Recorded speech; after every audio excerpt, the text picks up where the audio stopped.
Yes, sometimes we do have the capital to start, we do have the interest to start a business, but it's always really tricky to decide which business to start or which business venture to jump into, especially for new entrepreneurs. In this video, I'm going to be giving you tips on how to evaluate different business ideas and choosing the best business venture for you. Hello, my name is Hilda Gloria. I do run a small business online and I do sell bags. I like to share my experience on how I started my business and how I run it, in the hope that it helps somebody out there who would like to start and run a small business successfully. So if you are here for the first time and that is your interest, go ahead and subscribe to my channel so that you don't get to miss my next video. Do so by hitting the red subscribe button down below. Once you have all these business options that you would like to start and you're wondering, which one should I choose? What factors should I consider to start this kind of business? What do I need to start this kind of business? Which exact business would be perfect for me? These are the things that you need to put into consideration. Number one, choose a business that will survive with the available resources that you have at hand. Now, people usually say I don't have enough capital. People usually say I don't have enough time. Choose a business that will stand with what you have at the moment. Do not look at what you would like to have in the future, because that is going to hinder your starting point. For example, if you work full-time and you would like to start a side business, I wouldn't go into a business that requires a lot of supervision, because you will not be there to supervise the business. I would choose a business that doesn't require much of my supervision or doesn't require much of my presence, as you will be spending most of your daytime or most of your active time at your full-time job. So for example, I wouldn't choose, for example, a hardware or a construction firm, because that requires 100% supervision from the owner. I would choose something like selling, for example, bags online, which I do, and I do have a full-time job as well. Now that requires about 4 hours of my time every day, and I'll have somebody else run the business as I manage and as I supervise from a distance. While you evaluate the options, make sure that the business that you choose will be able to stand on its own according to how much time you have, your available time, your available capital, your available effort at the moment. Another point about time and effort, for example, if you live abroad and you would like to make an investment, for example, in Uganda. If I lived abroad and I would like to make an investment in Uganda, I wouldn't make an investment that requires me to supervise all the time. I would make an investment like, for example, rentals, where I do not need to be there and supervise all the time. Tenants can be able to bank their rent and I'll be able to receive it. But if I started, for example, a grocery store in Uganda, that means that I need to be there. Otherwise, I'm going to be relying on other people to run my business. So yes, use the available resources that you have in regards to capital, time, effort, availability, and input. That way you won't have headache and you'll be able to maximize the profits from the business. Otherwise, the people that you hire might make the profits of your business. Next point is practicability. Now, by practicability, I mean the feasibility of a business, the ability of a business to actually sell or actually make you revenue. Some of the business ideas are really good and they sound so nice in the head, but practically, if put on ground, they would not make you any money.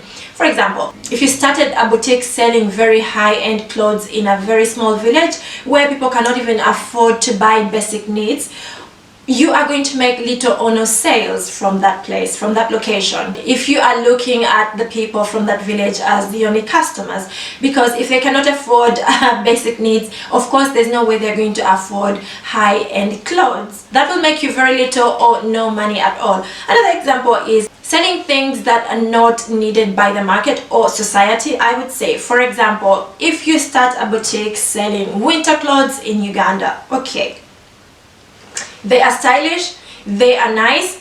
Some Ugandans do wear them, but the weather is warm. So you will get a few customers buying them. Maybe artists who would like to make a music video and the scene is a wintry scene, which is really, really rare, which is like 0.01% of the music videos that are produced every year. That means you will not be making as much money often. So yes, the practicability of the business really matters. When you are starting a business, think about the product that you're selling. Is my business serving like real people, or it is just serving imaginary people? This is very important, and if you consider this, you're going to make a fantastic business choice. So look at all the options that you have and start eliminating immediately the ones that you feel will not make you any money because the product or the method of service or the location is completely not practical at all. Next is choose a business. Out of all your options, choose a business that is going to give you the highest return on investment in the shortest time possible. What is a return on investment? A return on investment is the amount of money that you make from investing in a certain business. For example, so that means you expect to get profit if everything goes well at the end of either the first or the second month of your business. It could be continuous, but you never know. Sometimes the chicken are sold all at once, or they stay on their layers depending on what you choose to start rearing in terms of the poultry farm. Whereas with a grocery store, if you start a grocery store today, you will start making sales immediately. So evaluate the businesses and see which one is going to make me more profit in the shortest time possible. In this instance, I would choose the grocery store because it is going to start making money immediately and I'll start multiplying immediately. But it's all up to you. Evaluate all these things, but especially the main reason why we all start a business is to maximize profits. So if I were you, I would choose the business that gives me a lot of profit in the shortest time possible. That way I'm able to multiply and grow. Next point is of what impact is your business to your society or to your customers. Nowadays, people tend to buy things or goods from businesses that do impact society or that do give back to society in a certain way. Look at it in this aspect. What problem is your business solving for your society? You have to always ask yourself this question before you start any business. So as you evaluate the different business ideas that you have or that you've heard of that you would like to start, look at them and start eliminating the ones that are not serving your society or that are not solving a problem for your potential clients, because that business is not going to make you a lot of money. You might make a few sales in the beginning, but it will not have continuity. You will not have customers coming back, or you will rarely have customers recommend their friends, and that way you will run out of market, or you will not know to whom to serve next. It will be hard for you to approach a new market. Much as the main goal usually for entrepreneurs is to get or make a profit, it is also very important that we think about the value we're giving back to the customers and the reason why they should always come back to us or they should always choose our product. For example, when I was starting my bags business, I didn't focus on my clients and what they were getting. I focused on how much money I would make from the bags in order to pay my student bills. Then I was a student when I started it. In case you don't know my story, I'm going to link the video up here or up there. Go ahead and check it out after this one. With time, I realized that I didn't have new clients. It was really difficult for me to have either returning clients or new clients until I decided to give value to people. I decided to show them how to style these bags and not just take a picture of the bags. There are so many ways that you can provide a solution. People didn't know how to wear my bags, and I showed them how they can style them. I do take photos of me wearing them in different styles: work style, casual style, chic style, elegant style, and that way it drew a bigger audience towards my business, and people are interested in how I dress them up. It's sort of like a fashion inspiration.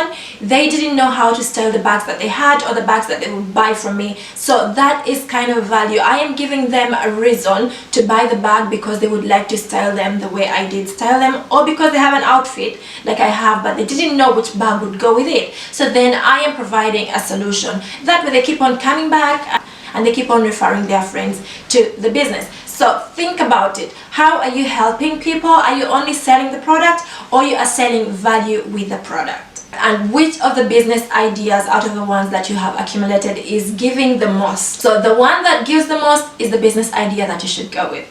The last one is passion or talent. Now, passion and talent are so underrated, but if you have got a full-time job and you are looking for a side income, or you are looking for a way to move away from your full-time job, passion and talent is the way to go. Choose a business that you are passionate about, something that won't make it feel like you're doing double jobs. For example, you're working at your full-time job and you are working for your business. Something that won't be so exhausting emotionally and morally, something that you will do naturally, if you know what I mean.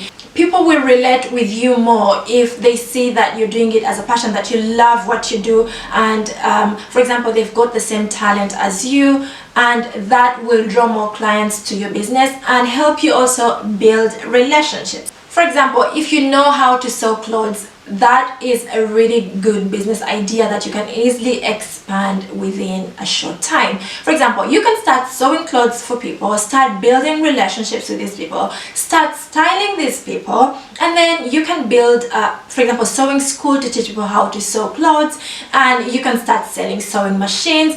It is one thing that is interest in sewing that is going to expand into so many business ideas that are so related and will help you grow your business. So yes, if you have got a talent, start with that.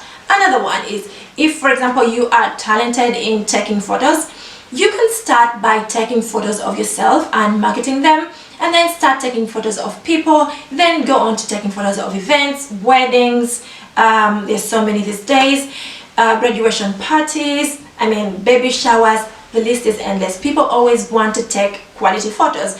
Do a good job, and from there you can start and build off that. From functions, you start selling photography classes. You can teach people how to take photos. From that, you start selling photography equipment. You can start from a passion and then grow and start expanding your business to different products and goods, and that is going to be a great business idea. I hope that these tips have helped you decide on which business venture to start, or which business to start, especially this year, or which points to use to evaluate the different business ideas that you have. Let me know if you have any questions in the comment section. Leave me a comment. Let me know if you have any tips or if you'd like to add on to what I've said. Don't forget to follow me on my socials.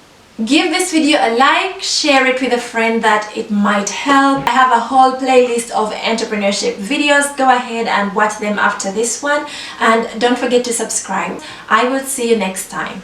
Bye.